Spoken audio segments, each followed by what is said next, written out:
We looked at a couple of latches which are level sensitive memory elements in sequential circuits. Now we will be looking at a couple of flip-flops. Flip-flops are edge sensitive or edge triggered devices, meaning the state transition happens when the clock is moving between a 0 and a 1 or between a 1 and a 0. So the first of them is JK flip-flop, which is the most commonly used element. So most of your sequential circuits, including counters and all, will generally be built using JK flip-flops.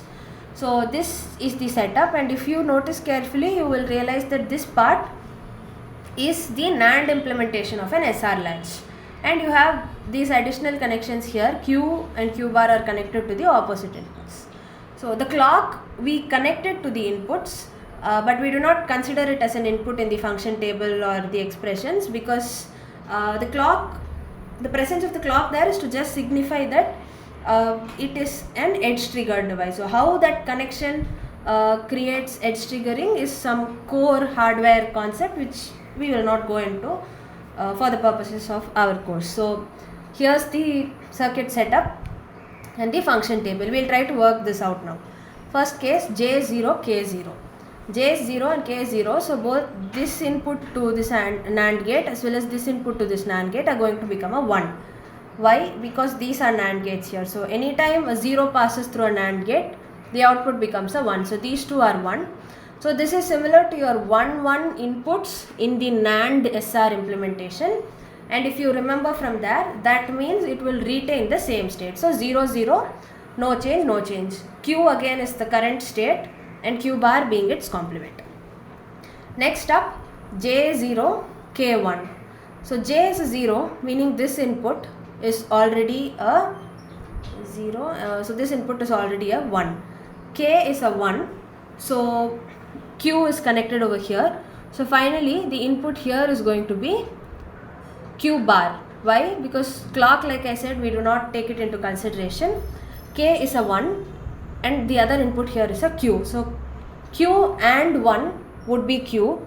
Q NAND 1 would be the complement, that is Q bar. So here we have Q bar and we also have Q coming in from here. So note that we have not defined any values for Q and Q bar. It can be 0, 1, 1, 0. Irrespective of that, you have a Q bar here. So Q NAND Q bar would be Q and Q bar the whole complement, which is 0 complement, which is 1. So Q bar becomes a 1 when J is 0 and K is 1. So Q bar becomes a 1. This 1 goes here, and J is 0, so this was already a 1. 1 and 1 would be a 1. 1 complement is 0, so Q becomes 0. Thus we see when J is 0 and K is a 1, Q becomes 0, Q bar becomes 1. Similarly, when J is 1 and K is 0, the exact reverse of this would happen. So Q is 1 and Q bar is 0.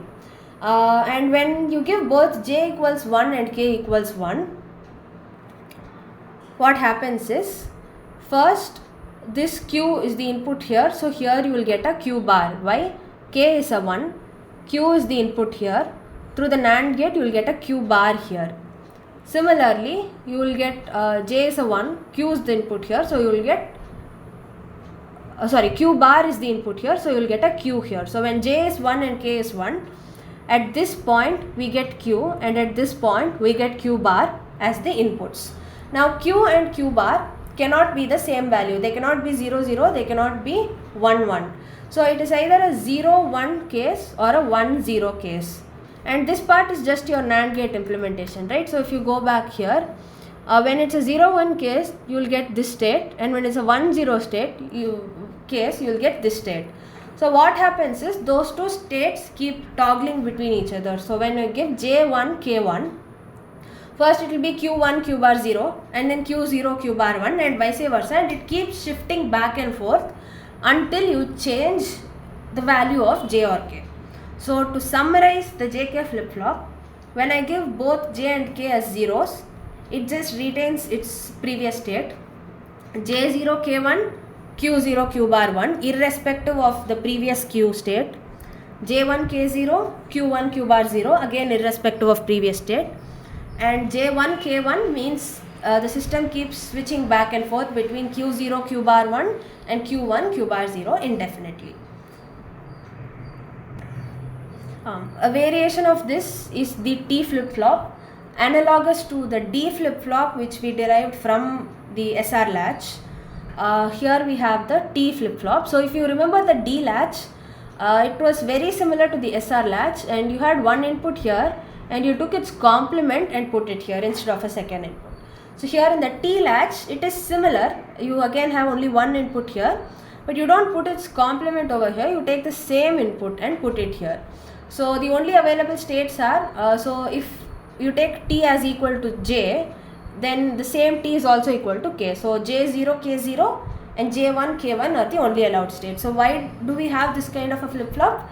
Again, like I mentioned, if you have if you're trying to build a system where these are the only two available functions you're going to use, either retain the previous state or keep toggling, do not fix yourself onto one state. If that's the kind of system you're trying to build, this would be a feasible option to choose. So again, it might not make sense to you at first glance. Why do we need this when this one already offers all the functionalities of T and more? But that depends mostly on what you're trying to build. So for time being, for us, all we need to know is that this thing exists and this is how it is created, this is its function table.